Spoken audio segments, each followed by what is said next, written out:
tal? ¿Cómo están? Bienvenidos a todos los que nos están viendo ahora a este seminario especial para conmemorar el Premio Nobel de 2020, en el que tendremos el honor de tener a Juan Antonio Valiente Crun de Queen Mary University of London, quien es un experto en relatividad matemática. Es un seminario que tendrá algún grado técnico, pero está pensado mayormente para que todos se puedan llevar algo de él y del Premio Nobel de este año.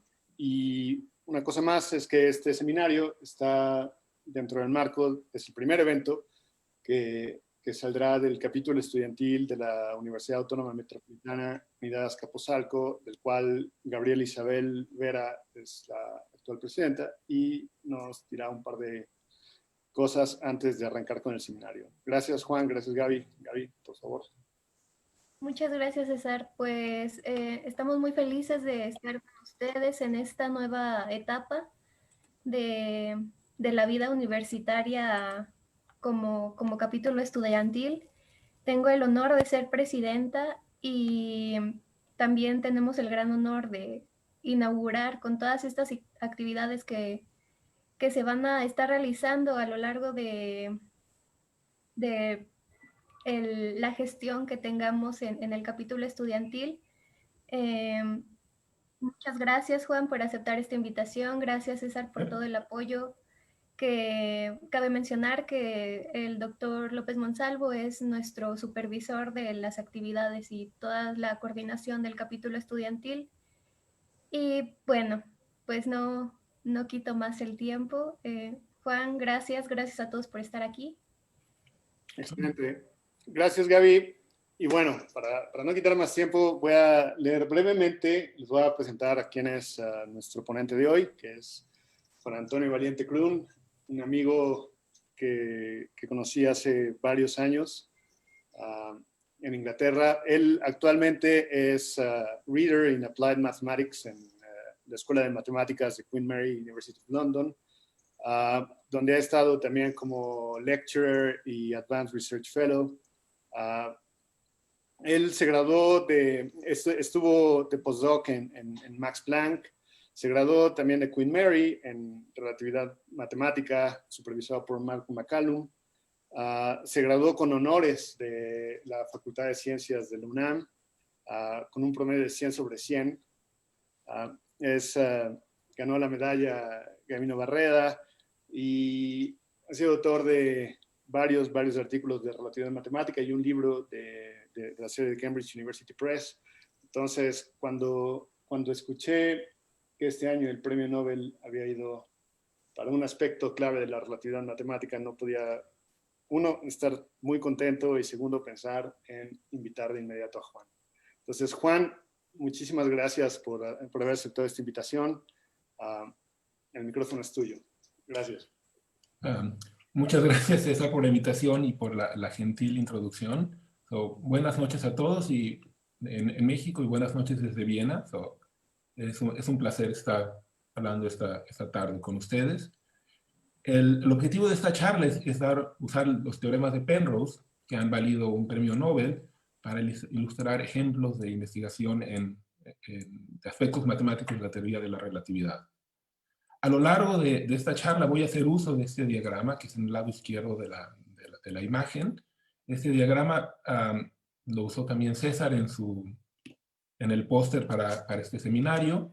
Este dibujo fue hecho por Roger Penrose en su publicación original y de alguna manera voy a usarlo también a lo largo de la charla para explicar los diferentes conceptos detrás de los teoremas de singularidad. En mi opinión, este diagrama es una obra de arte y cuenta una historia y, en cierta manera, la prueba del teorema de Penrose está contenida en el dibujo. Okay, antes de comentar con el tópico, quiero decir que esta charla es mayormente conceptual, tiene pocas fórmulas, es una charla de divulgación y algunos de los aspectos matemáticos están simplificados para hacerlos más accesibles, ¿no? Pero, digamos, todo lo que voy a contar se puede narrar o explicar de manera rigurosa. Ok, sin más, comencemos. Como sabrán ustedes, el octubre pasado, el Comité Nobel de la Academia Sueca concedió el premio Nobel en Física a 3 investigadores por trabajo en agujeros negros. Para ser más precisos, una mitad del premio fue para Roger Penrose por descubrir que la formación de agujeros negros es una predicción robusta de la teoría de la relatividad, y la otra mitad fue otorgada a Reinhard Genzel y Andrea Ghez por el descubrimiento de un objeto compacto masivo en el centro de nuestra galaxia. Estas son la citación la mención en el premio. ¿Okay?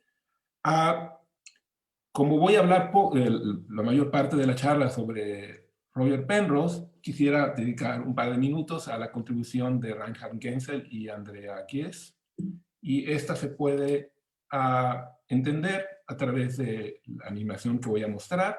De la investigación de Ghez y Genzel permite construir esta animación. Lo que van a ver ustedes son movimiento de ciertas estrellas alrededor del centro de nuestra galaxia. O sea, el movimiento está basado en observaciones. Después hay cierto número se puede extrapolar la órbita de las estrellas. ¿Okay? Si ven, entonces, como pueden ver, hay estrellas orbitando alrededor de algo. O sea, hay un punto en el centro alrededor del cual están orbitando las estrellas, pero que no emite ninguna luz.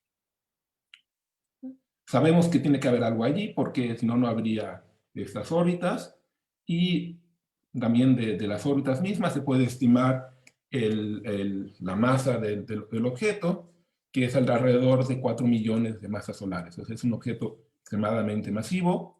También se puede estimar su diámetro, que es alrededor de 1/6 de la distancia de la Tierra al Sol, o 1/6 de una unidad astronómica. Es un objeto extremadamente masivo, que además está restringido a una muy pequeña región del espacio.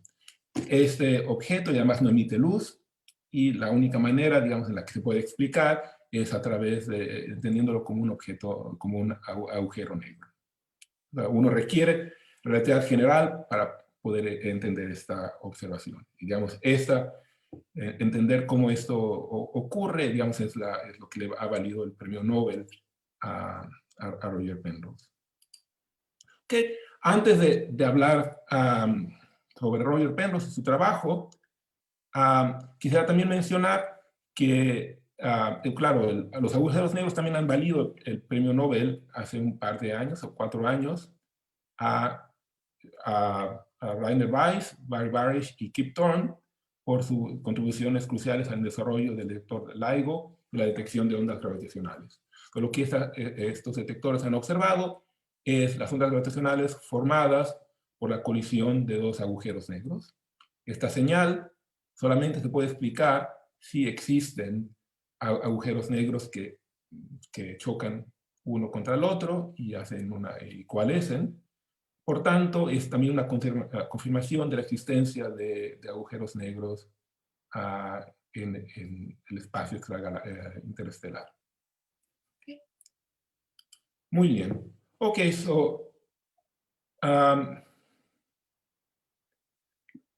una vez dicho esto, bueno, entraré digamos, un tópico preparatorio, un capítulo preparatorio de esta charla, discutiendo la relatividad matemática. ¿Qué es la relatividad matemática?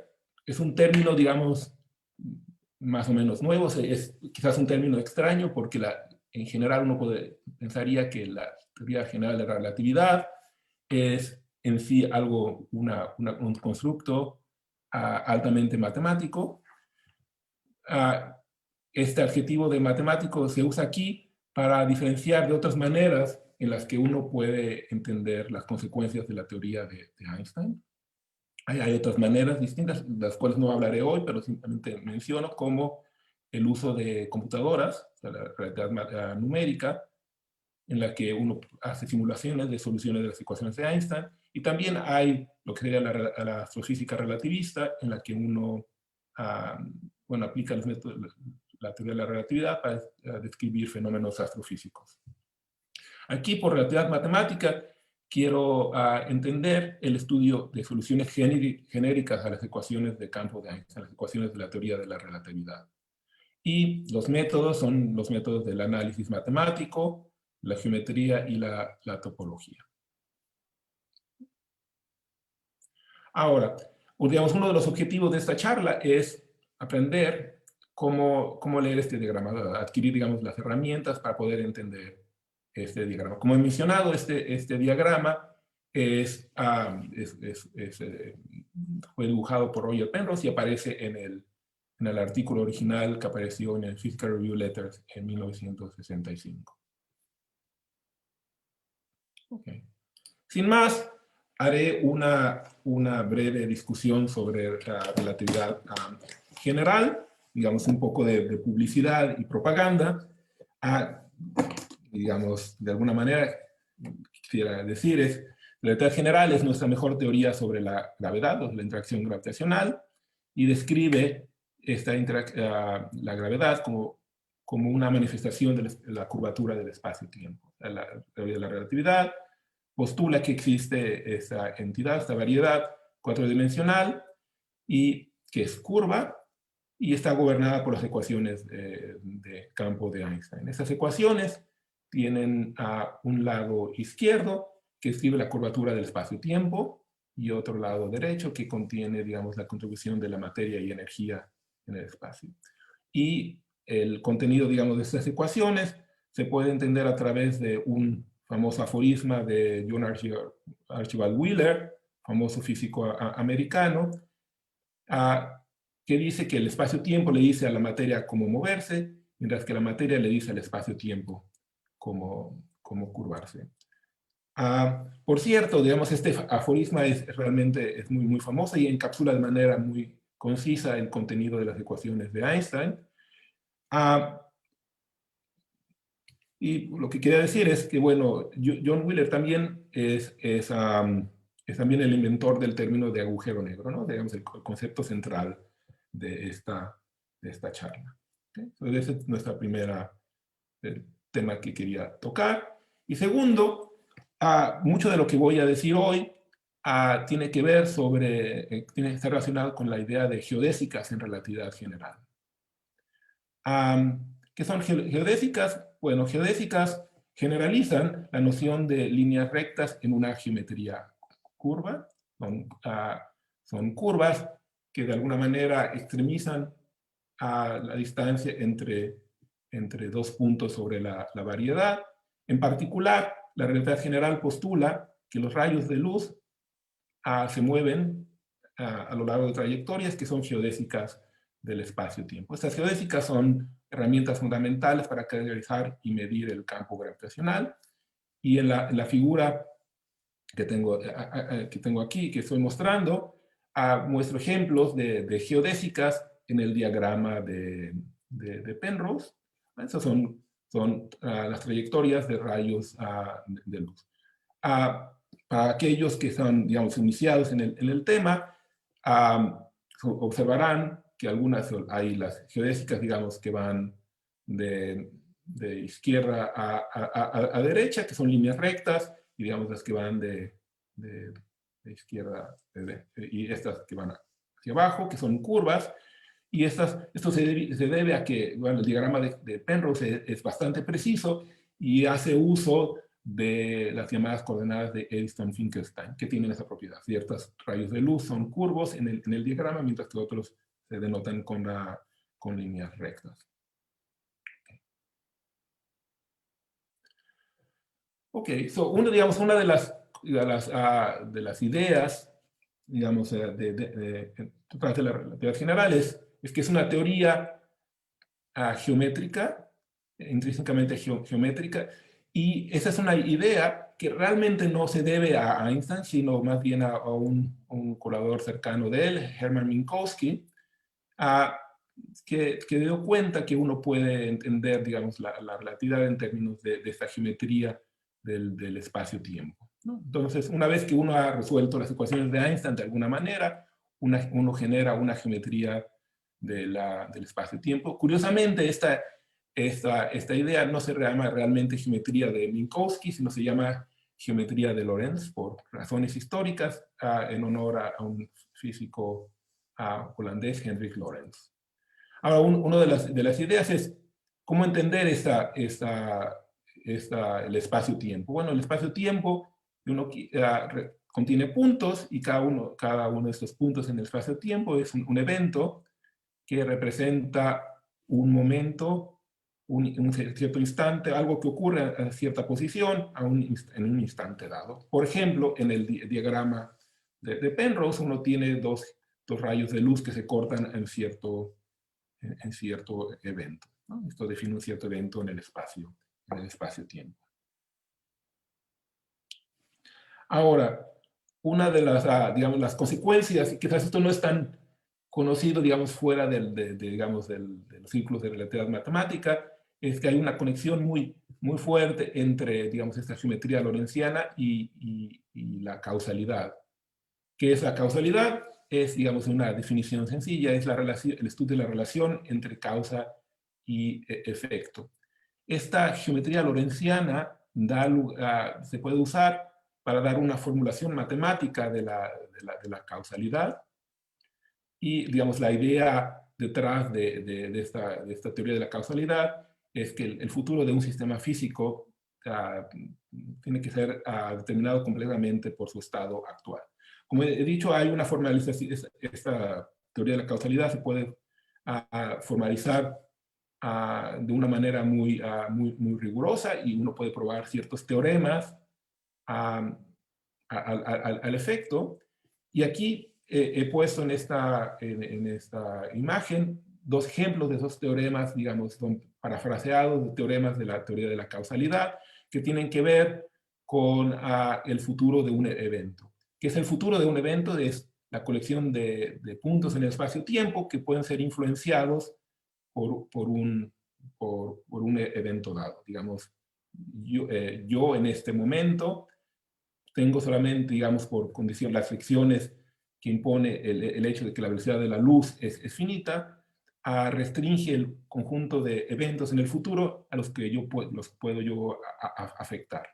Y estos se describen, digamos, de manera muy concisa a través de este diagrama con los conos de luz, y dado un cierto evento, digamos, que es digamos, en el origen. O sea, por ejemplo, yo aquí y ahora, lo que se encuentra en el futuro es lo que está en el interior del cono superior. Ahora, como he dicho, uno puede probar ciertos teoremas sobre la causalidad. Uno de ellos, de manera un poco, digamos, laxa, lo que dice es que el futuro de un evento dado en el espacio-tiempo está delimitado por un cono de luz. Eso es, digamos, se puede probar, y más aún, algo que de alguna manera parece intuitivo, pero se puede probar de manera rigurosa, es que si este cono de luz está generado por rayos de luz completos, es decir, rayos de luz que nunca acaban, el espacio, no el espacio-tiempo, sino el espacio, tiene extensión infinita. Entonces este futuro también va a ser infinito, se va a extender de manera infinita. He querido poner estos dos ejemplos, digamos, para ilustrar un poco cómo se puede formalizar esta idea de causalidad, y porque además estos dos resultados, de hecho, juegan un papel importante en el teorema de Penrose. Muy bien. Habiendo hablado un poco de causalidad, ahora quiero hablar también sobre las soluciones de la ecuación de Einstein, y para discutir el teorema de singularidad de Penrose. De hecho, realmente solamente necesitamos una solución, digamos, la solución más sencilla, que no es trivial, digamos, que describe una variedad, un espacio-tiempo curvo, la llamada solución de Schwarzschild. Esta solución es una solución de las ecuaciones de Einstein, que es de vacío, es decir, no describe un espacio-tiempo que tiene materia, sino un espacio-tiempo que es vacío, tiene simetría esférica y es una solución estática, es decir, que describe una situación que es independiente del tiempo. Esta solución tiene una vida dual en la que puede describir el exterior de una estrella o también puede describir a un agujero negro. El diagrama de nuevo de Penrose, y lo he editado un poco y borrado ciertas cosas, contiene un dibujo del espacio-tiempo de Schwarzschild. Y bueno, lo que se ve en este espacio-tiempo es que contiene una singularidad. El espacio-tiempo es singular, digamos, en el centro, digamos, de simetría, al menos en lo que se muestra en este dibujo. Hay una singularidad en el eje de este cilindro, que es el llamado horizonte de eventos.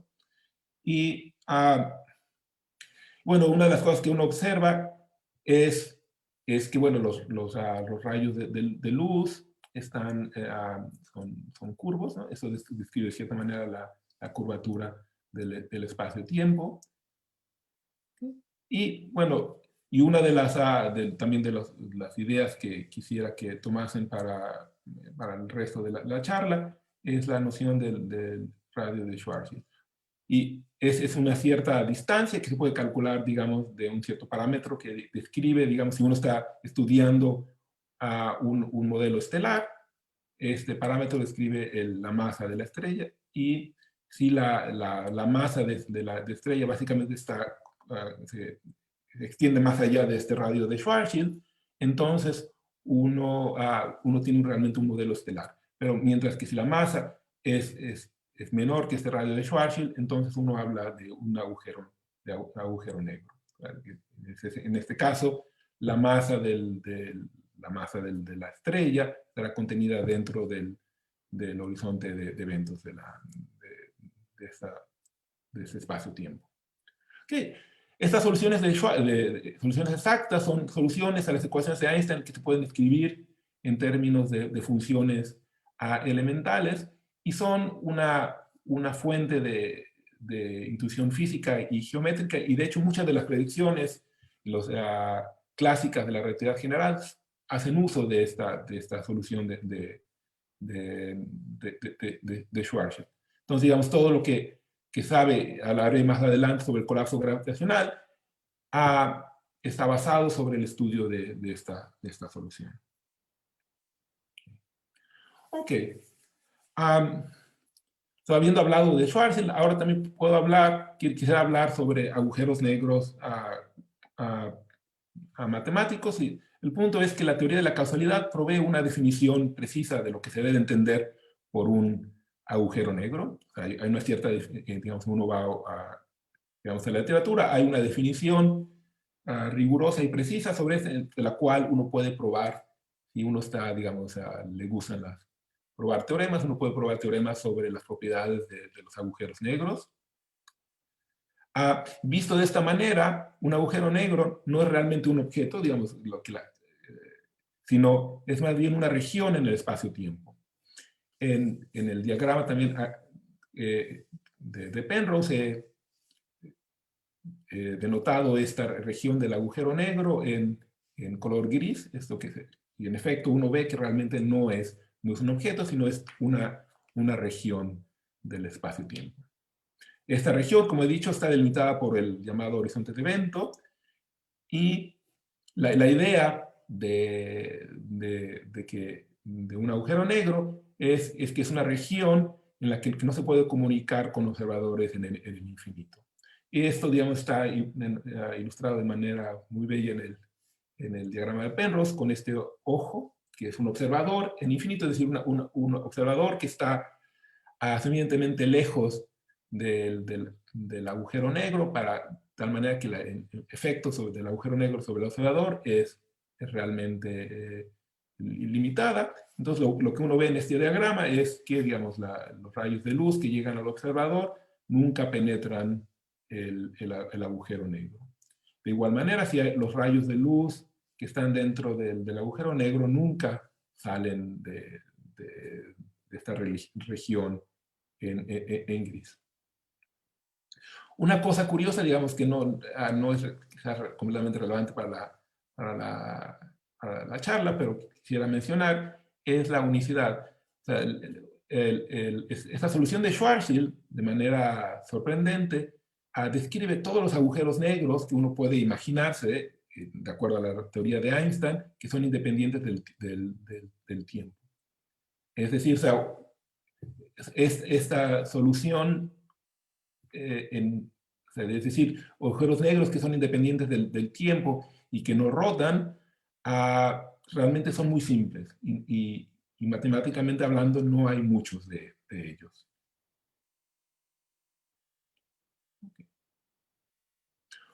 Otro ingrediente, digamos, dentro del teorema de Penrose, es lo que se conoce como el problema de valores iniciales en relatividad general. La relatividad general, como otras teorías clásicas de la física, por ejemplo el electromagnetismo, admite una formulación de valores iniciales en la que uno trata de predecir el futuro, o uno quiere predecir el futuro del sistema a partir del conocimiento de su estado actual. Y es un resultado, digamos, altamente no trivial, que las ecuaciones de Einstein admiten esta formulación. Y la consecuencia de ello es que, dadas ciertas condiciones iniciales apropiadas, estas ecuaciones tienen soluciones únicas y uno puede establecer que estas soluciones van a existir al menos por un corto tiempo. La idea detrás es escoger coordenadas en el espacio-tiempo de tal manera que las ecuaciones de Einstein se pueden escribir como ciertas ecuaciones de onda no lineales.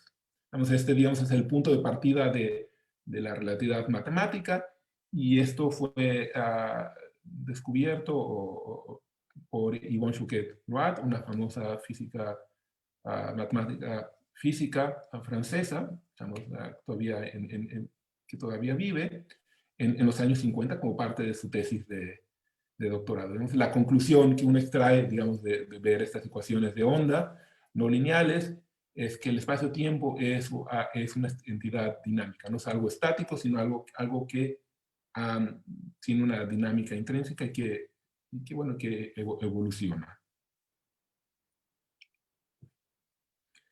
Y quizás el último ingrediente, digamos, detrás, digamos, de estos teoremas de singularidades, para entender, digamos, por qué son importantes, es la idea del colapso gravitatorio. Es una idea que se debe al trabajo de Oppenheimer y Volkoff en los finales de los años 30. Es el mismo Robert Oppenheimer de la bomba atómica, y Volkoff, de hecho, es alguien también que está involucrado en el proyecto Manhattan. Supongo que esta investigación, de hecho, fue antes, digamos, del proyecto Manhattan. Y ellos están interesados, digamos, en la posibilidad de la existencia de estrellas de neutrones, y la conclusión de su estudio es que estudian modelos estelares con simetría esférica, y lo que descubrieron es que no existen modelos estelares relativísticos estables si la masa del sistema es suficientemente grande, ¿no? Si uno considera una estrella que es demasiado grande, tiene demasiada masa, con simetría esférica, uno no puede encontrar soluciones a las ecuaciones de Einstein.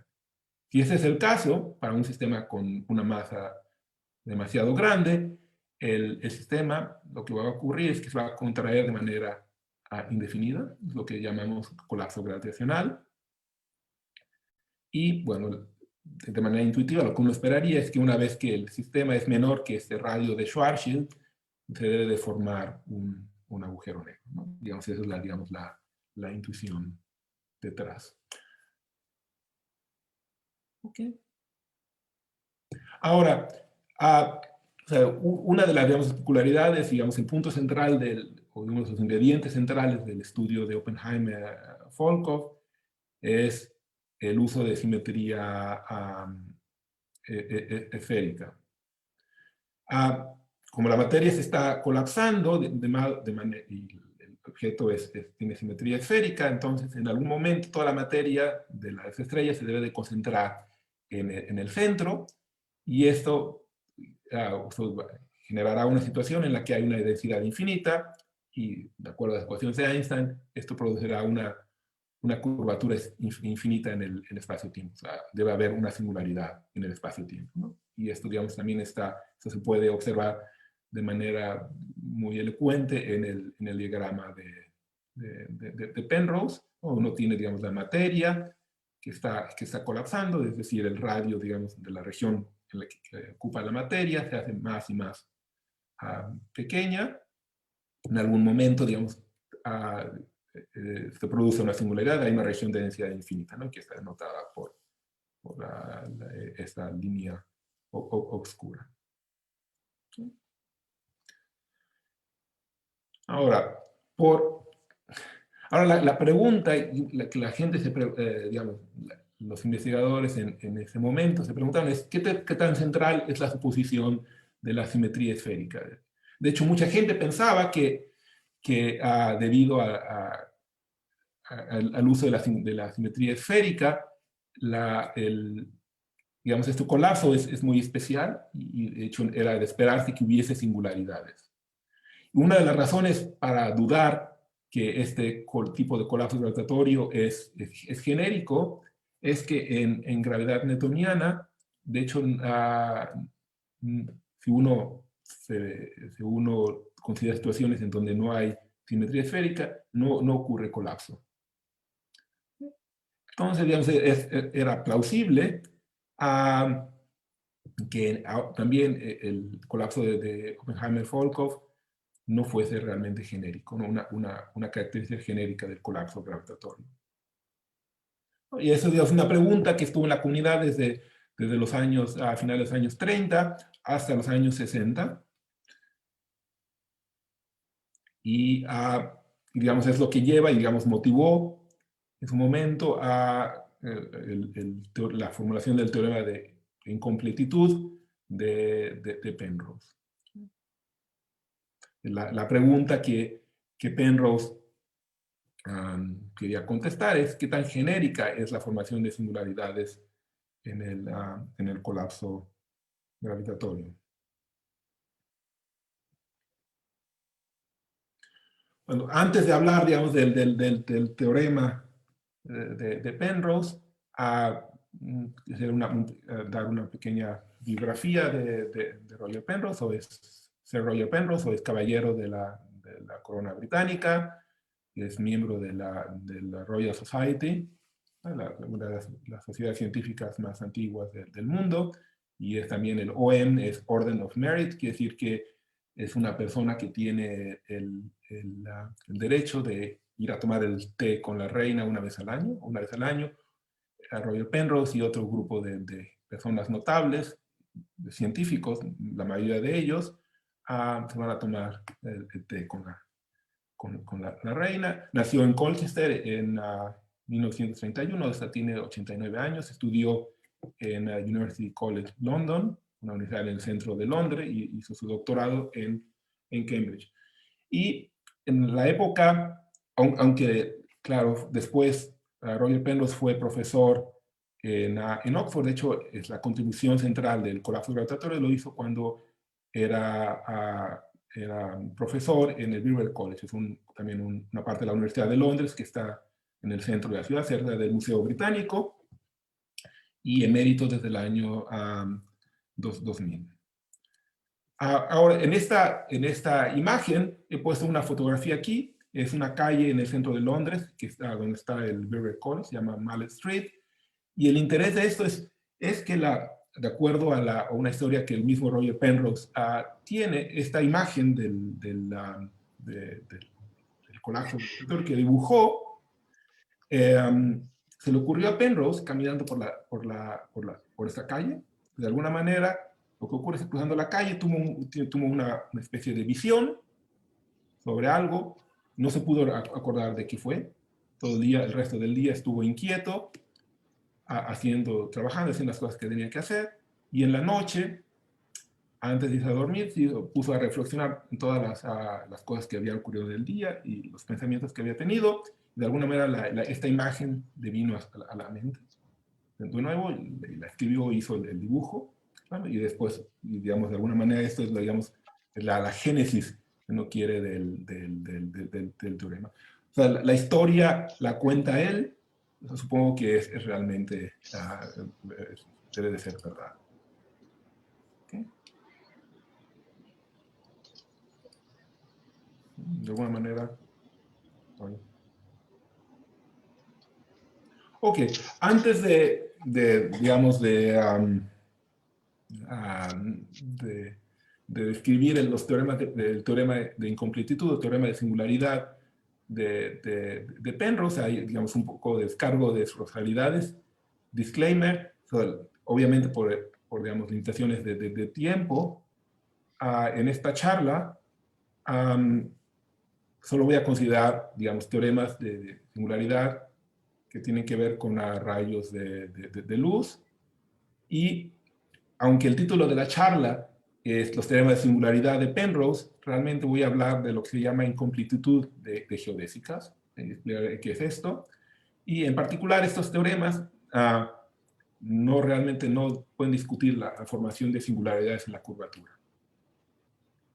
Y bueno, esto es realmente aplicable a colapso gravitatorio digamos, de un objeto estelar.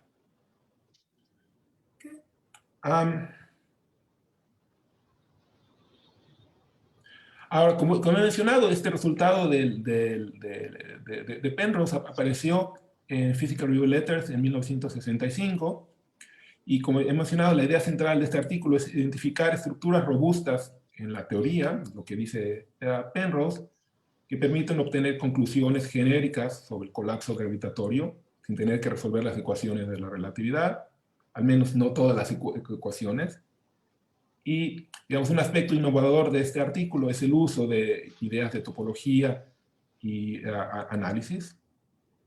Es una idea que quizás ahora es popular, o es normal, pero en su momento fue radical. Y bueno, la conclusión central del artículo, de este artículo se puede leer en este zoom que he hecho del texto, y básicamente dice que, lo dice Penrose, es que una vez que cierta condición crítica ocurre, desviaciones de la simetría esférica no pueden evitar la formación de singularidades en el espacio-tiempo.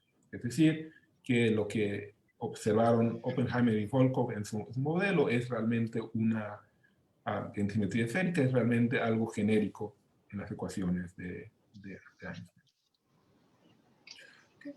Entonces, este teorema que mostraré tiene cierto número de ingredientes que trataré de explicar. El primero es la idea de incompletitud de geodésicas. Penrose, de manera muy inteligente, evita hablar de la formación de singularidades en la curvatura del espacio-tiempo. Esto, como mencioné, es algo muy difícil y que realmente todavía no se puede hacer de manera genérica. En cambio, trata de caracterizar las singularidades en el espacio-tiempo en términos de lo que se llama incompletitud de una geodésica. En particular, son un rayo de luz, son una geodésica nula. Se dice que es incompleto si existe un instante en el que la trayectoria del fotón acaba, es decir, el fotón no sabe a dónde tiene que moverse en el espacio-tiempo. Esto, claramente, uno cree en el determinismo, es una situación patológica, es algo extraño, digamos que, y es contraintuitivo, ¿no? Algo que no debería de pasar digamos, en nuestro universo determinístico.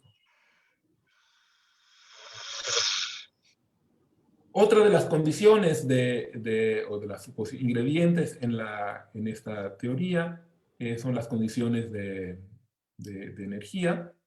Este teorema de Penrose básicamente asume que la materia que está presente en el colapso gravitacional es razonable, es decir, en la jerga no exótica. Es decir, esto es para evitar, no sé, efectos, digamos, por cuestiones cuánticas o así. Esa es una suposición básica. Y esta suposición de que la materia es razonable se expresa en lo que se llama condiciones de energía para los iniciados. He puesto también aquí una una de esta condición de energía, la llamada condición de energía nula, que involucra el tensor de energía-momento. De manera, digamos, práctica, esta condición, lo que se usa en el argumento es para garantizar que ciertos términos en las ecuaciones pueden garantizarse. Dice que ciertos términos son positivos y básicamente los podemos tirar a la basura en el análisis.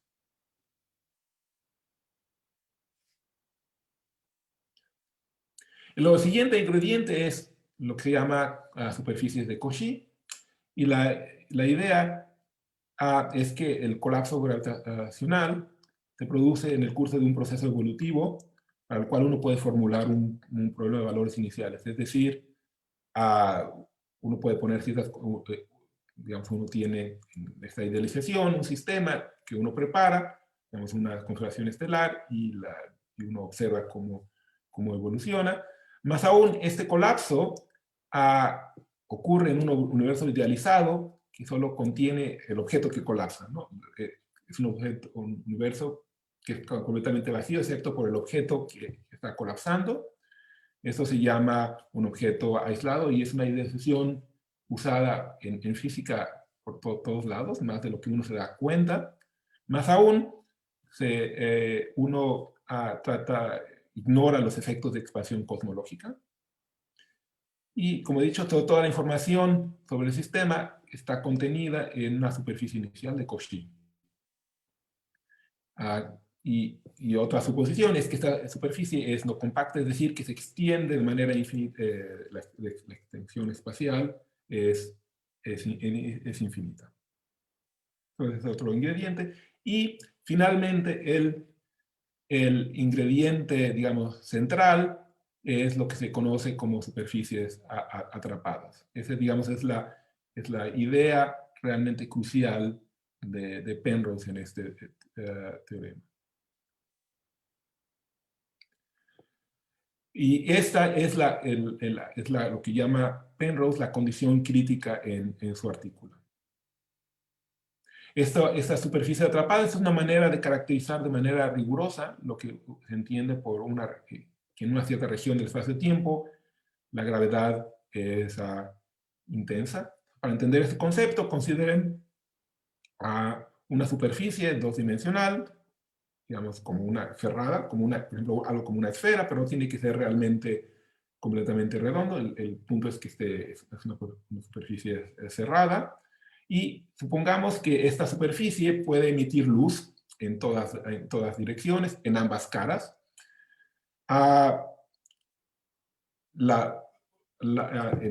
De manera en nuestra vida diaria, si uno tuviese esta superficie, la luz que está emitida en la cara interior forma frentes de onda cuya área disminuye, mientras que la luz que está emitida en las caras externas forma frentes de onda cuya área aumenta.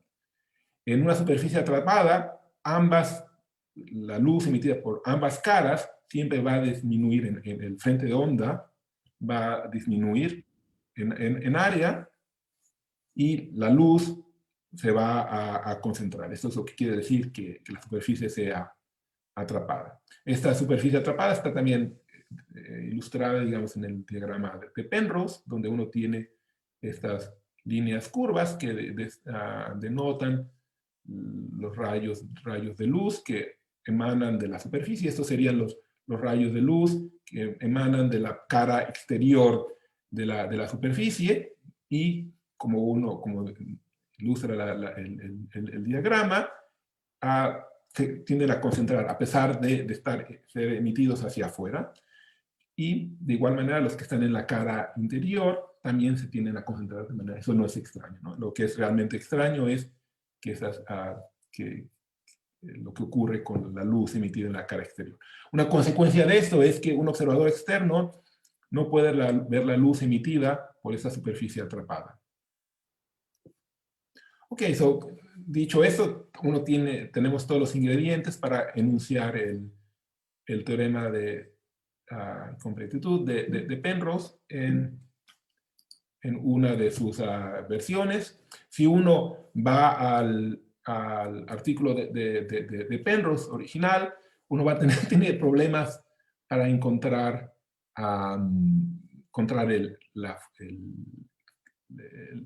el texto, digamos, el enunciado preciso sobre el teorema. Esa es una cosa que ocurre frecuentemente en los artículos de Penrose, que son un poco caóticos.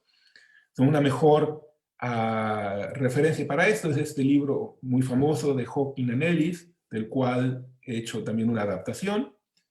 Y en una cierta versión simplificada, lo que el teorema dice es lo siguiente. Si uno tiene un espacio-tiempo, va a contener al menos un rayo de luz que es incompleto, es decir, que va a haber al menos algún fotón que no sabe a dónde ir en algún momento, si todas las condiciones siguientes se satisfacen.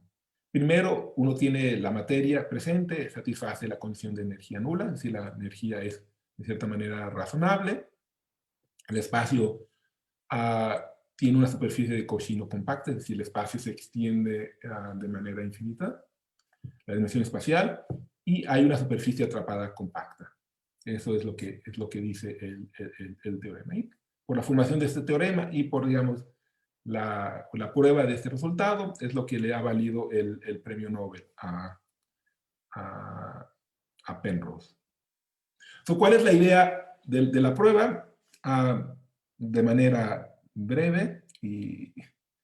La prueba es una prueba, digamos, para un físico es una prueba muy extraña, es una prueba realmente de matemáticas pura, en la que uno usa un argumento de reducción al absurdo. O sea, uno trata de argumentar por contradicción. Digamos, un punto negativo, digamos, de esta prueba es que por ser reducción al absurdo, esta prueba no es constructiva y provee poca información sobre las peculiaridades del proceso. Bien. En la prueba, una de las ideas centrales es la formación de cáusticas de rayos de luz en el espacio-tiempo. La idea central es que la formación de cáusticas es inevitable si hay superficies atrapadas. En óptica, uno tiene el concepto de cáustica, que es básicamente el envolvente de rayos de luz reflejados por una superficie, ¿no? O sea, son puntos donde los rayos de luz, varios rayos de luz, se cruzan y formando puntos donde la intensidad de la luz están más iluminados, como en esta fotografía.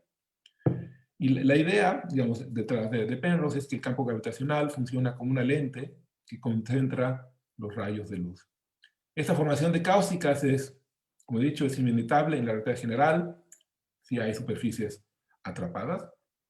Y esto, digamos, lo muestro en esta transparencia, digamos que es la única que realmente tiene una derivación matemática. Y la idea es que esta formación de cáusticas o el reenfoque de rayos de luz está gobernada por una cierta ecuación, que es una ecuación de tipo de Riccati, es una ecuación diferencial ordinaria no lineal que se puede resolver de manera explícita, y en esta deducción, digamos, aparecen, digamos, todos los ingredientes de las suposiciones que Penrose hace uso. Hay cierta cuenta que digamos, no voy a discutir, digamos, por brevedad, muestra que el reenfoque de luz está satisfecho por esta ecuación, es derivada de cierta cantidad teta respecto a cierto parámetro, más teta cuadrada es menor o igual que 0. En principio, uno está acostumbrado a tener ecuaciones diferenciales donde está el signo de igual, pero el uso de la condición de energía permite poner un signo de menor o igual, que digamos es la contribución de la condición de energía, y haciendo ciertas manipulaciones uno puede obtener la solución a la ecuación. Es una ecuación sencilla que puede resolver. Ahora, el punto central es que si el valor inicial que he escrito, lo he denotado por teta estrella, es negativo, entonces debe haber S es positivo, es decir, que debe haber algún valor de S del parámetro al cual el lado derecho de esta desigualdad va a ser 0, y de esto se sigue que θ va a ser infinito para algún valor del parámetro.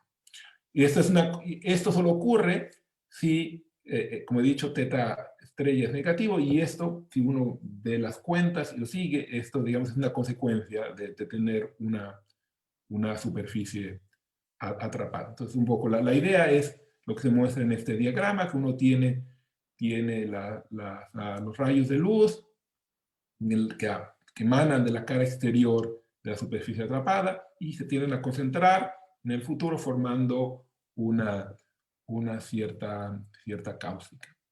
Y precisamente esa formación de la cáustica es lo que genera, digamos, la contradicción en el argumento de Penrose, o una vez que uno sabe que se van a formar cáusticas, la idea es la siguiente: si uno tiene geodésicas completas y existe una superficie, tendrá uno esta cáustica, y se sigue que el futuro de la superficie atrapada va a ser una región acotada. El punto es que el futuro de la superficie atrapada es esta región que tiene rayada en el diagrama de Penrose, y si las geodésicas se cortan, esto va a ser una región que está limitada en su extensión temporal. Pero esto es una contradicción con resultados generales de la geometría lorentziana, porque, digamos, como había mencionado antes en teorema número 2, hace cierto tiempo, el futuro en general tiende a tener una dimensión temporal infinita. Esto quiere decir que hay alguna contradicción en las suposiciones, y la manera de resolver esta contradicción es que, bueno, los rayos de luz no pueden ser completos. Por tanto, si no son completos, quiere decir que no pueden formar. Esto evita que formen geodésicas. Geodésicas, que formen cáusticas.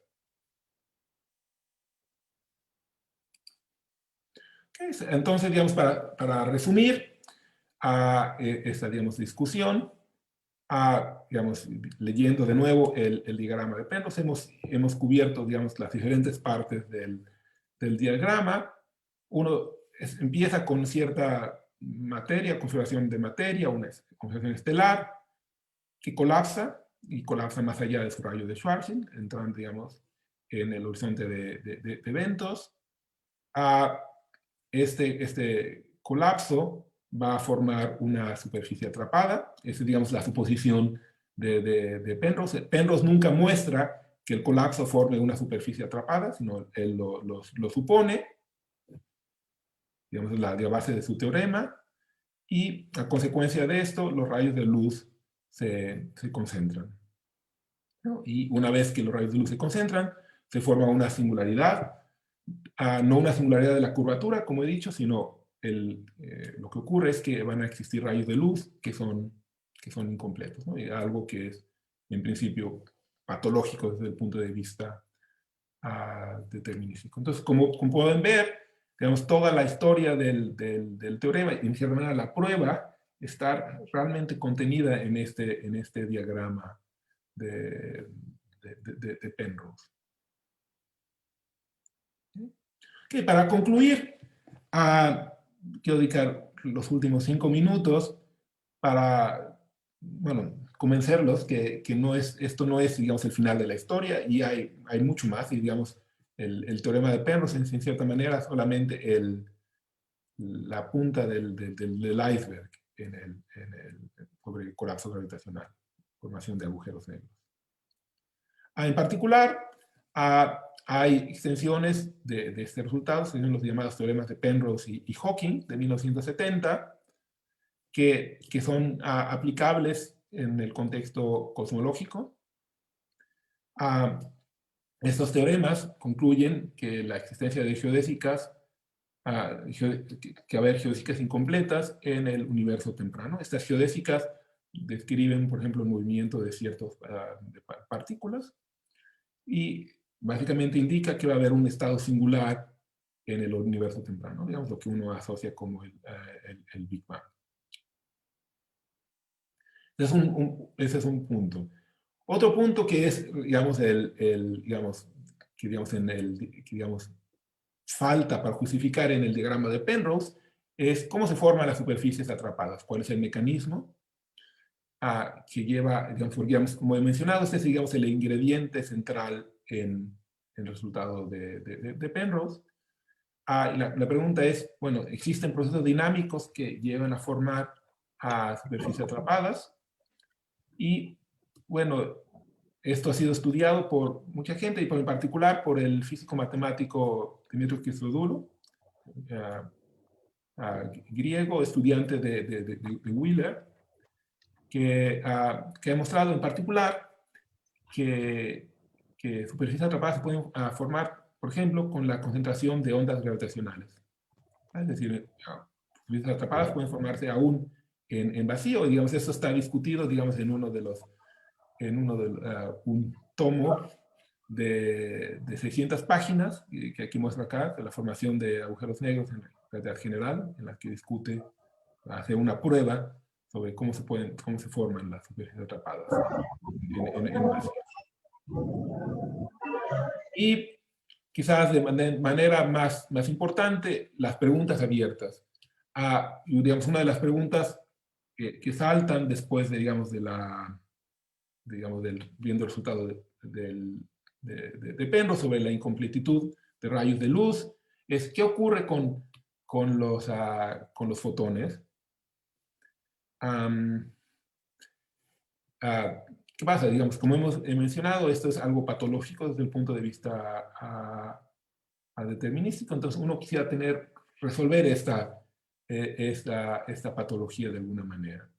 Y esto está, digamos, hay un par de conjeturas al respecto de lo que va a ocurrir, son de hecho también debidas originalmente en una forma u otra a Penrose en un artículo de 1969, y hay dos versiones o dos conjeturas distintas.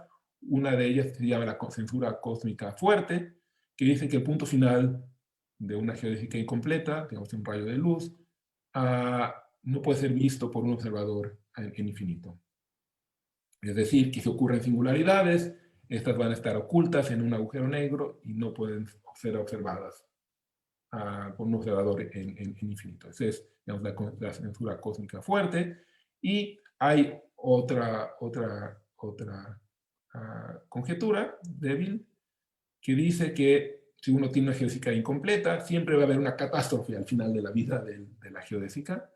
O sea, va a haber una singularidad en la curvatura, básicamente hará que el fotón se destruya, ¿no? Y esto es, digamos, satisfactorio desde el punto de vista del determinismo, digamos, salva el determinismo clásico, no salva al fotón que se destruye, pero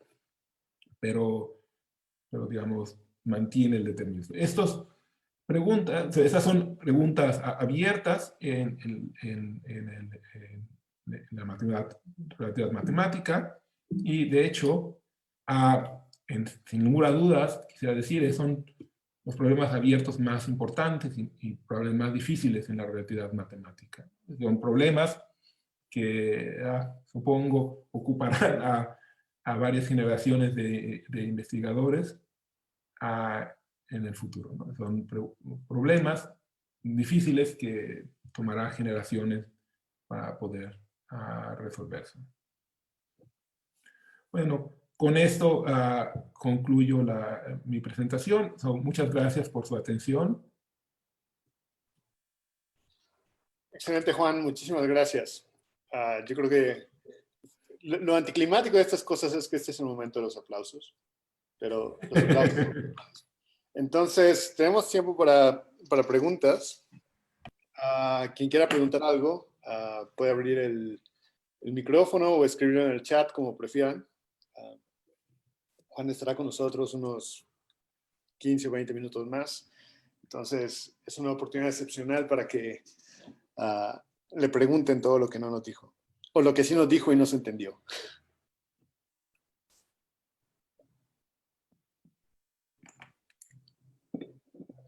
A ver. Roberto levantó el dedo. Por ahí veo mucha gente que podría preguntar muchas cosas, pero... Sí, nada más muchas gracias por la charla, estuvo muy amena. Y Gracias. pero sobre la solución de Riesner-Nordström, es interesante cómo se aplican estos teoremas, dado que es una solución que tiene cuellos y cosas así exóticas, etcétera. Digo, ya sí hemos oído de estos comentarios, pero a lo mejor sirve ahí para aclarar para los demás. ¿Cómo ves para la solución de Riesner-Nordström? ¿Tú ves la solución extremal o...? Pues, por ejemplo, no, bueno, está la extremal también, que es un caso muy, muy exótico también, pero la solución en la que la carga es mucho menor que la masa, por ejemplo, que esa es la que tiene todos esos cuellos y universos. Claro, pero todos estos cuellos también están ocultos detrás de la singularidad, ¿no? Sí. Perdón, de la singularidad, detrás del horizonte de eventos, ¿no? Y bueno, digamos una cosa que algunos colegas más radicales dicen que claro, esas partes, digamos, esos cuellos que mencionas realmente no son físicos porque, claro, porque no se pueden construir del problema de valores iniciales, ¿no? Hay lo que se llama el horizonte de Cauchy, ¿no? Digamos que digamos el límite del determinismo, y estas estructuras, topologías extrañas ocurren más allá del horizonte de Cauchy. Y digamos, eso realmente está, claro, está conectado con la censura cósmica débil. De hecho, la idea es, ¿qué pasa con un observador que se acerca en Riesner-Nordström, se acerca, digamos, a esta región? ¿Qué ocurre? Y digamos, también la conjetura es que debe haber alguna singularidad también que evite que digamos, el observador entre en esta región, ¿no? Y ha habido resultados en esta dirección en los últimos años. Sí, sí, sí.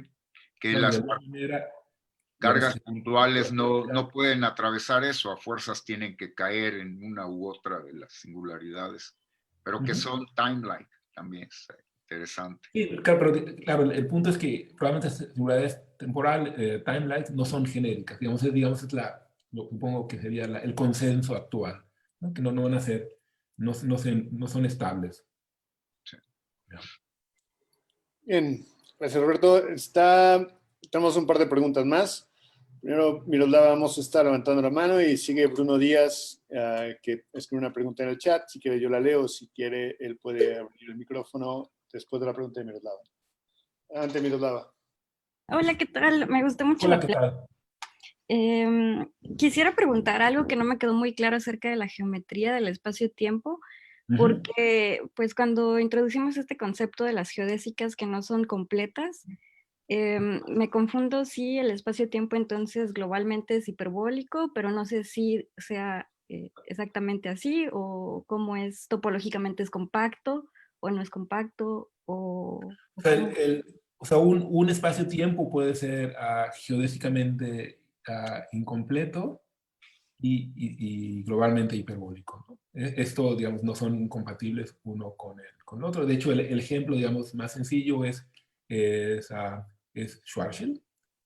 Schwarzschild es globalmente hiperbólico. Globalmente hiperbólico quiere decir, recordemos que cada geodésica, bueno, básicamente quiere decir que tiene la topología, digamos, de una variedad tridimensional, cruz, tiempo, ¿no? Y bueno, Schwarzschild, digamos, es globalmente hiperbólico, se puede formular, se puede recuperar de una superficie de Cauchy, pero bueno, hay geodésicas incompletas, ¿no? Digamos, geodésicas que acaban en la singularidad, estas van a ser incompletas. Claro. ¿No? O sea, además digamos, de ser incompletas, también hay la singularidad, la curvatura se vuelve singular, ¿no? Al final de la geodésica. Pero en principio Entonces, no hay ninguna contradicción. entonces, ¿no es compacto? Claro, el espacio-tiempo no va a ser compacto, ¿no? Ok, bueno, gracias. Ok, no hay problema. Gracias, Miro. Viene Bruno, si quiere que lea la pregunta o él la lee o él la dice. Si no hay respuesta. Claro. Perfecto. Sí. Adelante. Mi pregunta es que si se podía usar el concepto de las conjeturas de censura cósmica y lo del cono de luz para describir nuestra percepción del tiempo o la percepción del tiempo de un observador.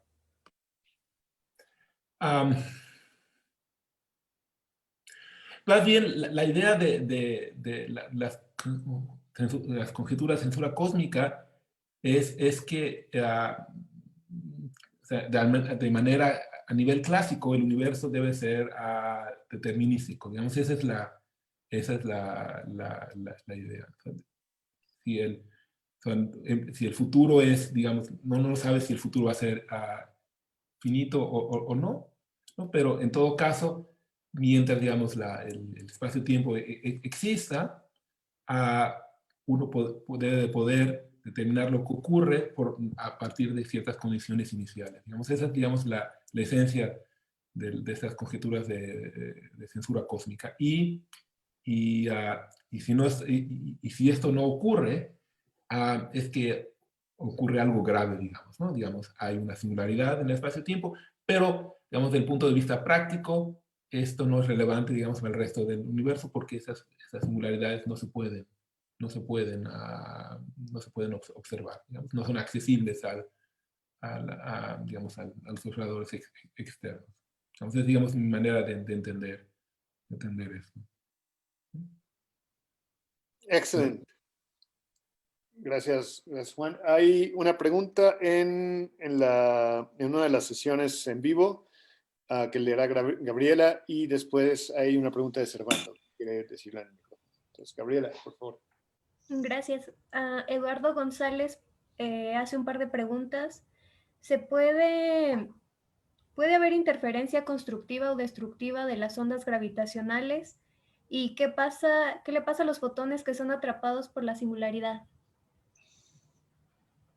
Empiezo con la última pregunta. Bueno, un fotón que cae en la singularidad, bueno, será destruido, ¿no? Es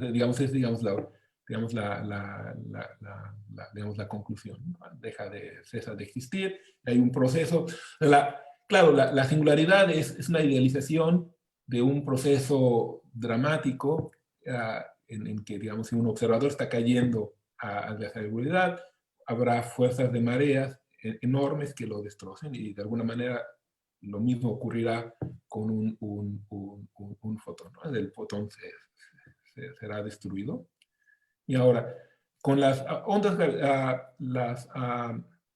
gravitacionales, bueno, la situación es más complicada, ¿no? O sea, estrictamente hablando, las ondas gravitacionales son no lineales, es decir, que en principio no hay principio de superposición, y, digamos, la interacción entre las ondas es más complicada. Entonces hay, como se llama, procesos de dispersión, de scattering, por ejemplo, si vienen dos ondas gravitacionales, chocan una contra la otra, hay un proceso complicado de scattering, digamos, entre las ondas gravitacionales, y digamos, esta interferencia no es, digamos, lineal, ¿no? Es algo mucho más complicado que esto, ¿no? Y en particular, pues esto también, de hecho, fue curiosamente estudiado por Penrose en los años 70. Si uno arregla las cosas de cierta manera, con mucha simetría, de hecho, se pueden formar singularidades a través de la colisión de dos ondas planas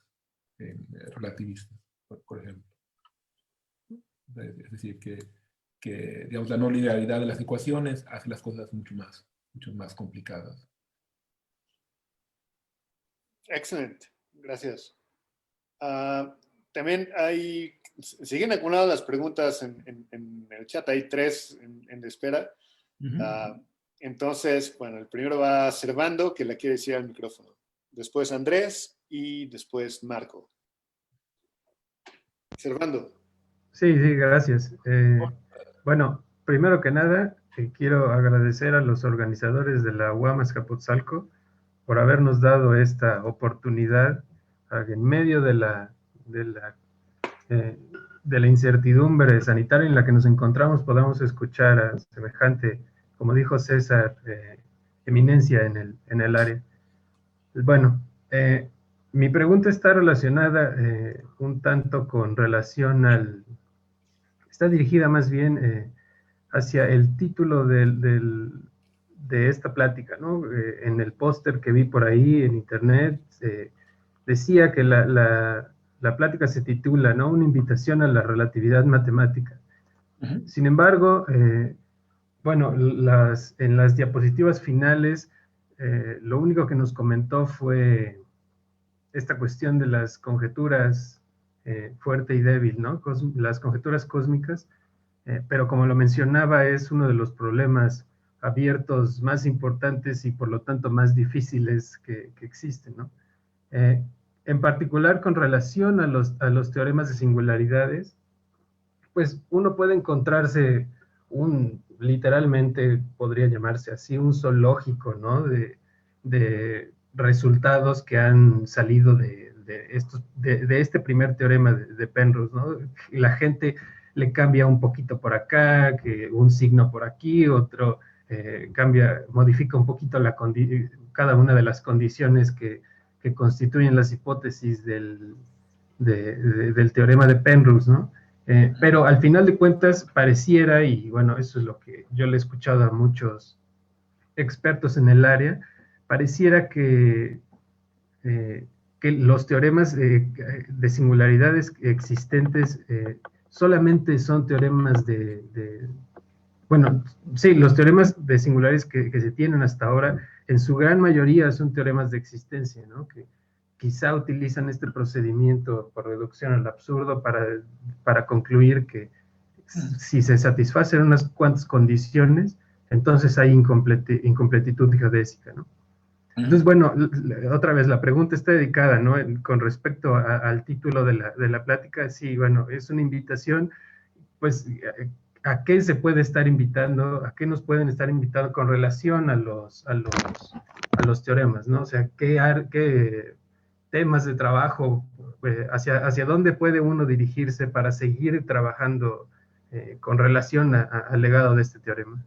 Bueno, claro, o sea, digamos, la invitación es, claro, es a hacer, a seducir a la gente joven a trabajar en el tema, y hay mucho que hacer. Claro, la invitación es, de alguna manera u otra, es un trabajo un trabajo colectivo a probar los teoremas de las conjeturas cósmicas, las conjeturas de censura cósmica. Digamos, es al final la invitación. En particular, bueno, claro, lo que uno quisiera poder probar es que, por ejemplo, si ocurre en este colapso gravitacional genérico, se va a producir realmente una singularidad de la curvatura. Este es un problema muy difícil. ¿Por qué es muy difícil? Porque requiere usar todas las ecuaciones de Einstein al mismo tiempo. Mientras que el resultado de Penrose es muy elegante y muy astuto, porque realmente usa muy poco de las ecuaciones. Penrose, sabiendo que las ecuaciones son muy complicadas, trata de evitar el uso de las ecuaciones lo más posible, y realmente el único punto donde se usa es en la condición de energía. Entonces, digamos, lo que la gente trata de hacer o trata de aprender es cómo estudiar la evolución, las ecuaciones de Einstein en situaciones extremas, por ejemplo, donde la curvatura es muy grande. Hay que estudiar ecuaciones diferenciales parciales que tienen términos que son muy grandes, y esto, digamos, técnicamente es difícil. En general, la gente no sabe cómo hacerlo de momento, pero digamos, el trabajo colectivo se va sumando, y después supongo que la gente aprenderá cómo hacerlo. Digamos, supongo que es la invitación, ¿no? Sí, o sea, bueno, pero solo como que quisiera pedirle si puede mencionar al menos algunos temas de cierta manera inmediatos en los que uno puede dirigirse, ¿no? Porque otra vez las conjeturas son problemas muy complicados, ¿no? Y mucha gente ha parece que ha hecho ha aprobado pequeñas modificaciones por aquí, por allá del teorema, ¿no? Sin embargo, sigue habiendo ese vacío, tal vez para muchas personas, con relación a qué tanto dicen los teoremas. Sí, por ejemplo, un tema es, digamos, específico, digamos, con lo que estoy trabajando ahora, es lo que se llama desigualdades geométricas. Es decir, eso también, de hecho, es una idea que también viene de Penrose, es que los agujeros negros satisfacen ciertas desigualdades. Por ejemplo, uno de los que se llama la conjetura de la desigualdad de Penrose dice que la masa de un agujero negro está acotada por la raíz cuadrada del área del agujero negro. Eso, digamos, es una desigualdad que relaciona el tamaño digamos, del horizonte, de una sección del horizonte del agujero negro con una propiedad física, la masa. Y claro, ese es un problema también bastante difícil y está, por razones las que no elaboraré, está también relacionado con la censura cósmica. Pero hay otras desigualdades más sencillas que, por ejemplo, involucran digamos, el momento angular y la masa. Y estas son desigualdades muy sorprendentes, digamos, son ecuaciones relaciones muy sencillas y claras, y todas estas relaciones están relacionadas de alguna manera u otra con la teoría matemática de agujeros negros y, digamos, la censura cósmica de manera indirecta. Ese es un tema. Otro tema que la gente ha estado trabajando mucho, y de hecho probablemente al menos en cierto nivel ha resuelto, es lo que se llama la estabilidad no lineal de agujeros negros. Y esto también está relacionado de cierta manera con la conjetura cósmica y la formación de singularidades, los teoremas de singularidad. La pregunta aquí es, tiene un agujero negro, por ejemplo, la solución de Schwarzschild, y uno hace una perturbación de este agujero negro, y esta es una perturbación en las ecuaciones de Einstein completas, ¿no? Sin hacer ninguna suposición sobre linearidad o suponer que lo único que se supone es que la perturbación es suficientemente pequeña, y lo que se trata de probar es que el agujero negro va a hacer que la estructura del agujero negro se va a conservar, digamos. Digamos, es el resultado de estabilidad. Este es otro tema en particular donde hay mucha actividad de momento, por ejemplo. Sí, digamos, eso, digamos, son dos problemas en particular que me vienen a la mente. Otro problema, por ejemplo, también interesante, de hecho, ahora lo mencionó, digamos, Roberto Sussman, es estudiar, a entender si agujeros negros extremales son estables o no. Esa es una pregunta, de hecho, abierta, no se sabe la respuesta, no se sabe si los van a ser estables o no. En el caso de un agujero negro que no es extremal, es claro que bueno, tiene que ser estable, ¿no? O sea, uno sabe lo que se tiene que probar, pero por ejemplo en el caso de un agujero negro extremal, digamos, es un agujero extremal, es un agujero negro crítico en el que si uno pone un poco más de masa, el horizonte desaparece y la singularidad es desnuda. Claro, eso también está relacionado de manera muy cercana con las conjeturas de censura cósmica.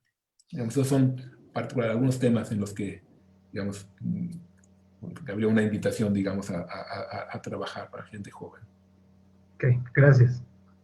Excelente, excelente, Juan. Ya tenemos una pregunta de Andrés, una pregunta de Marco, y hay dos preguntas en la transmisión en vivo. ¿Podemos leer esas y ahí le paramos, o paramos cuando tú nos digas, porque tú eres el que tiene que dormir? Bueno, digamos, vamos a 15 minutos más y paramos. Bueno, háganle. Entonces, Andrés tiene una pregunta, luego Marco, y luego vienen dos preguntas de la transmisión en vivo. Andrés. Gracias, César. Buenas tardes a todos y quería agradecer a los organizadores y en especial al doctor Juan.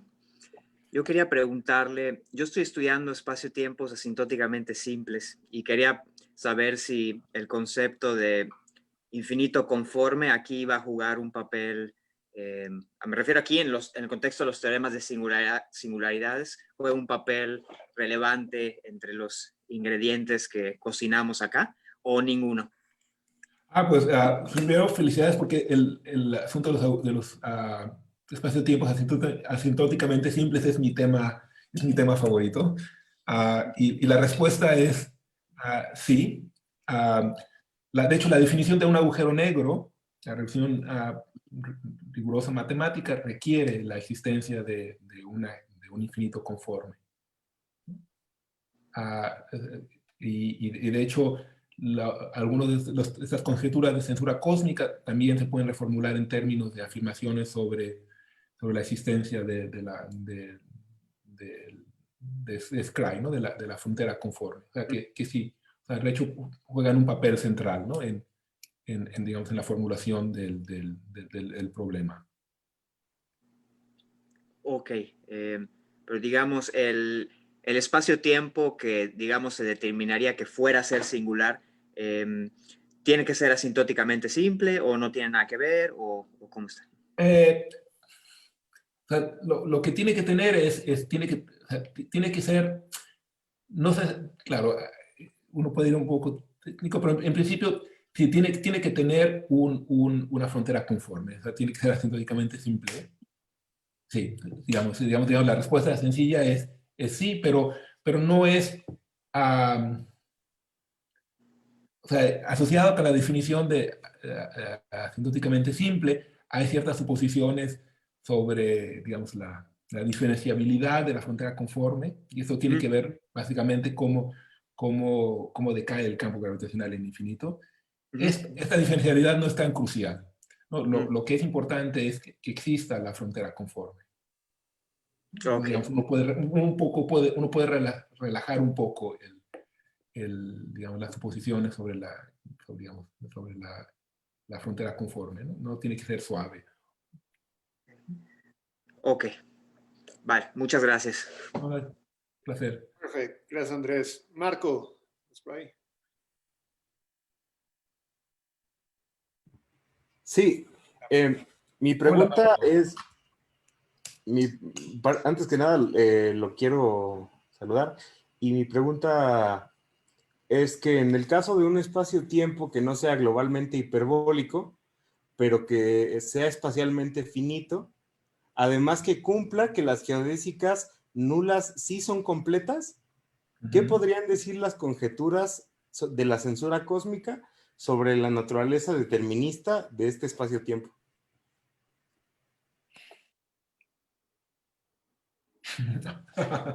Oh.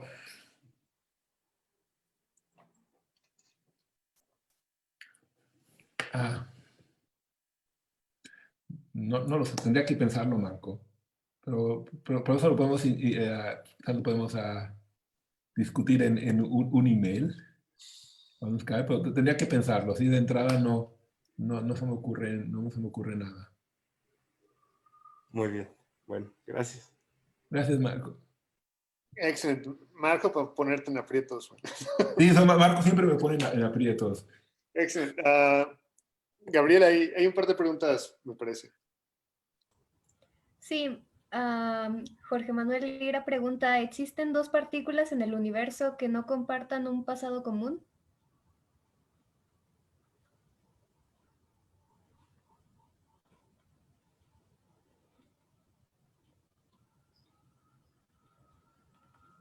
Claro, o sea, aquí también es una pregunta difícil. Y claro, uno depende de qué espacio-tiempo esté hablando, de qué tipo de espacio-tiempo esté hablando.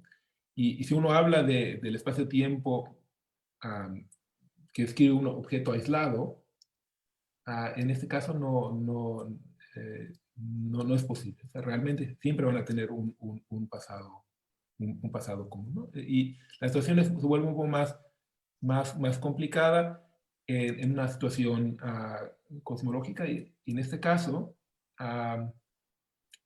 claro, ahí puede ser que los conos de luz pasados no se corten, ¿no? Si uno arregla las cosas de cierta manera, puede ocurrir y de hecho también puede ocurrir hacia el futuro también. O sea, depende del contexto, ¿no? Pero en el contexto digamos, que estaba hablando hoy sobre objetos aislados y colapso gravitatorio, no puede ocurrir, ¿no? Siempre los pasados van a tener una intersección. Muy bien, gracias. La siguiente pregunta dice, ¿existe un punto de convergencia matemático de la conjetura de censura cósmica y la conjetura de no pelo?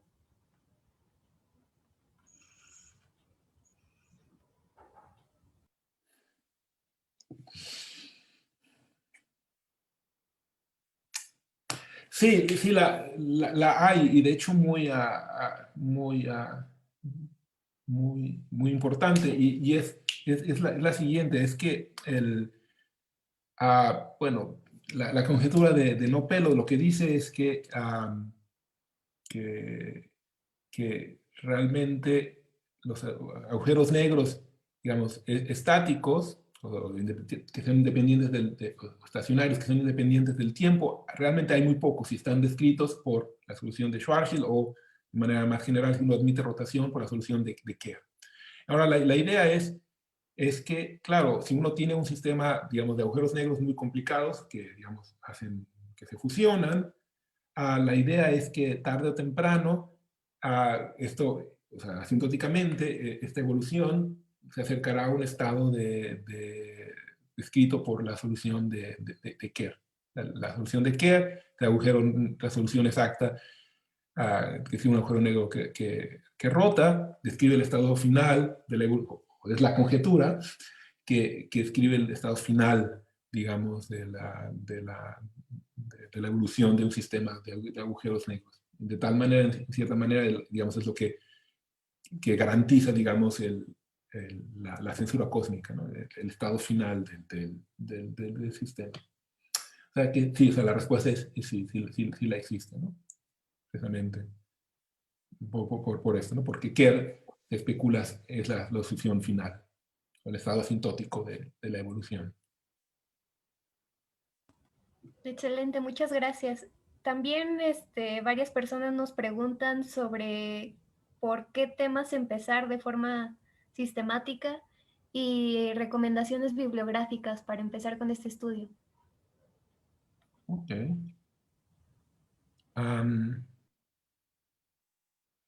Bueno, si uno quiere empezar, digamos, a estudiar la relatividad, digamos, matemática, hay varios muy buenos libros. Hay los libros clásicos, digamos, por ejemplo, de relatividad general, como de Wald, por ejemplo, que es un libro famoso, pero probablemente ese no es, digamos, el mejor lugar para empezar. Pero hay un artículo, un libro pequeño, que lo mostraré ahora, si puedo, de Christodoulou, sobre relatividad matemática. Es un libro pequeño de 100 páginas.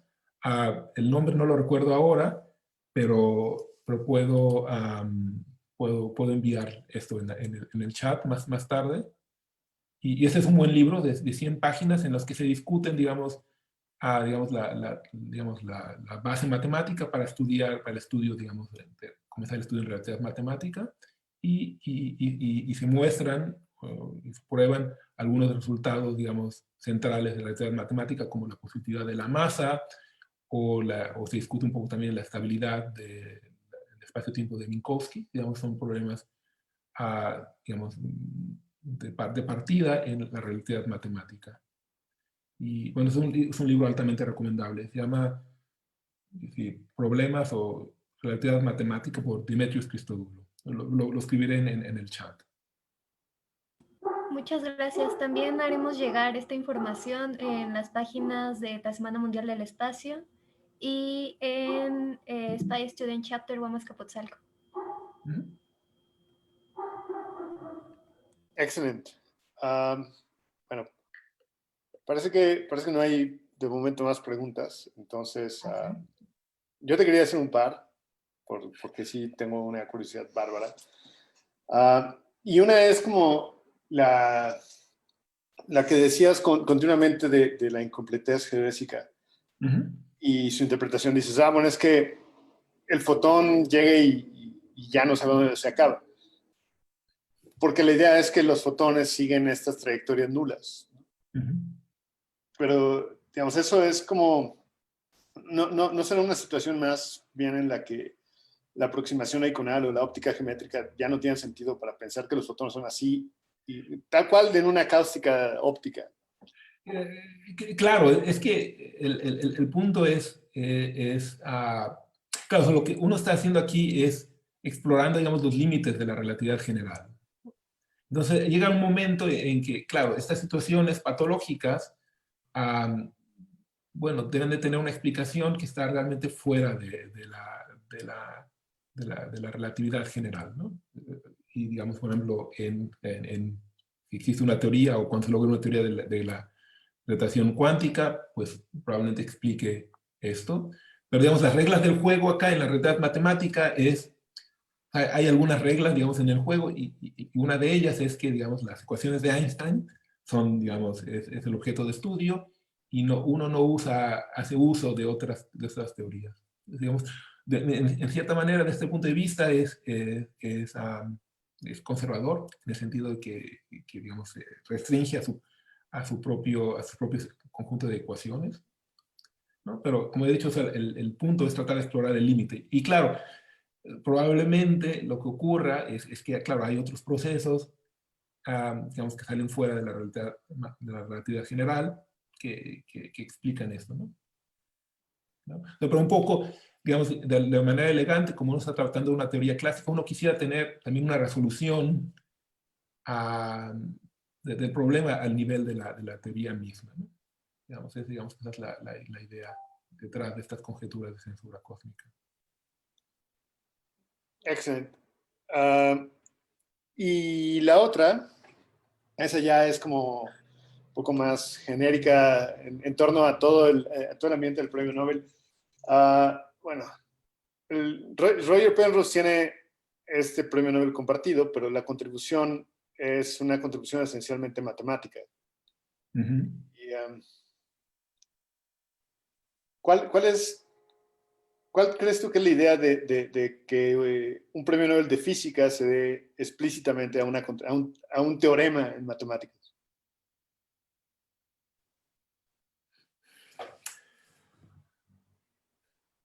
Es una pregunta.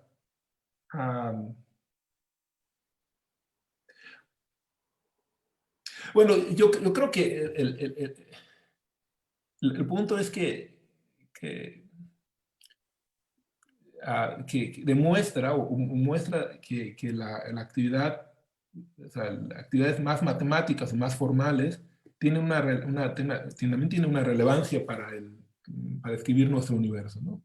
O sea, muestran que las matemáticas son la herramienta esencial para entender lo que ocurre en nuestro universo, por un lado, pero además que si uno quiere resolver problemas difíciles, uno tiene que ser creativo y hacer uso de ideas radicales, ¿no? Entonces, en ese sentido es muy reconfortante, claro, que alguien como Roger Penrose haya obtenido el premio Nobel, porque pues, si uno va sobre los artículos, lo que tiene es que es realmente es increíblemente original, ¿no? O sea, las ideas son realmente originales y demuestran, claro, también de pronto también tiene algunas conjeturas muy extrañas o locas, pero por otro lado también la motivación siempre es, a pesar de estar haciendo matemáticas, es que él quiere describir el mundo físico, ¿no? Y un problema muy particular como el colapso gravitatorio, ¿no?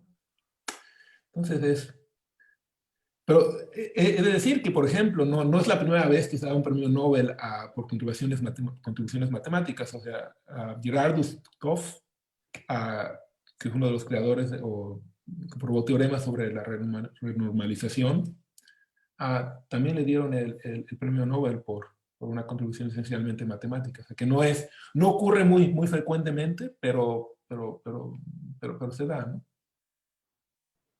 Ya, excelente. Juan, nos pregunta si nos podrías compartir tu presentación en PDF para compartirla públicamente. Por supuesto que sí, con mucho gusto. Excelente. Entonces, esa será publicada en su momento.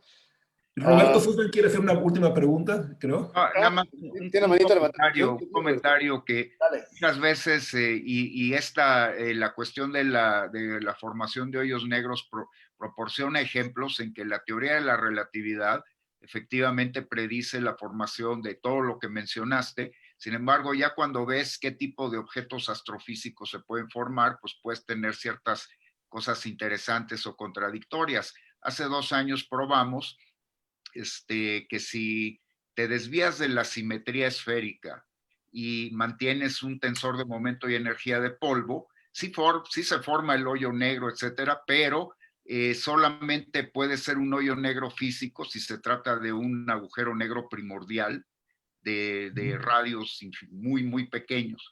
O sea, objetos astrofísicos normales que no tienen simetría esférica, no giran. Entonces es también interesante porque a veces las teorías, desde el punto de vista matemático, sí son consistentes, pero no necesariamente tienen una realización física. Eso también es. Sí. Quería comentar eso. Es verdad, y un poco añadiendo haciendo conexión con lo que César preguntó. Claro, o sea, el teorema de Penrose, o sea, por otro lado, también si uno reflexiona sobre el teorema de Penrose, es sorprendente, al mismo tiempo que le hayan dado el premio Nobel, porque contiene idealizaciones enormes, ¿no? Pero al final de cuentas, digamos, esas idealizaciones son las correctas para poder describir un objeto, o un proceso físico, ¿no? Que es muy, muy complicado. O sea, simplifica el problema lo más que puede, pero no demasiado, para poder hacer alguna afirmación no trivial, ¿no? Y supongo que ahí está el mérito, ¿no? Pero, en fin. Ok. Excelente. Pues, por supuesto, con mucho gusto comparto las transparencias y también les mando la referencia que había mencionado sobre Cristodulo para la gente que esté interesada. Yo creo que ese es un libro muy, muy, muy, muy bonito, no muy grande, como 100 páginas de un curso que dio este hombre hace unos años, 10 años, en Suiza, y es altamente, altamente recomendable. Perfecto, Juan. Muchísimas gracias. Estoy seguro que despertaste curiosidad y diste buenas indicaciones al público que de verdad que sí está interesado en tratar de entender mejor de qué van esos teoremas y la relatividad matemática. A ver, porque... ok. Bueno, entonces, primero, muchísimas gracias por haber aceptado. Gracias por desvelarte un poco contestando preguntas. No hay clases mañana, así que... Perfecto. Entonces, una de las cosas nada malas que ha traído esta pandemia es que podamos tener este tipo de charlas y sin importar la distancia. Entonces, nada más importa el tiempo, pero pues... Está bien. Excelente, Juan. Fue un placer. Queremos llevar tu reconocimiento oficial y todos los protocolos correspondientes, pero el agradecimiento de todos nosotros es de corazón y esperamos que puedas continuar colaborando con nosotros o dando algunas charlas. Mira, ya te lancé la invitación ¿sí? para continuar. Con placer. Excelente. Y bueno, muchísimas gracias a todos los que nos siguieron hasta este momento de la transmisión. Las preguntas creo que fueron mucho más técnicas que la charla misma, pero creo que eso muestra un poco el interés de la gente que tenía. Entonces, gracias a todos los que se quedaron hasta este momento. Y bueno, para concluir un poco más del marco en el que este seminario fue realizado, y me gustaría que Gabriela dijera un último comentario. Gracias, César. Muchas gracias, Juan, por acompañarnos. Esperamos que no sea la única ocasión en que puedas estar aquí con nosotros. Gracias a todos los que estuvieron presentes en esta transmisión en vivo. Sus preguntas fueron muy interesantes y también queremos hacerles una invitación para que sigan la página de SPY Student Chapter Huamascapotzalco. Ahí vamos a dar seguimiento de las actividades que seguiremos organizando y gestionando. También brindaremos información sobre el capítulo. Y pues nada, muchas gracias. Buenas tardes y buenas noches a todos. Excelente, Juan. Muchas gracias. Un abrazo. Nos vemos. Un abrazo. Abrazo a todos. Muy bien, Juanito. Bye. Hasta luego. Nos vemos, doctor. Nos vemos, Marco.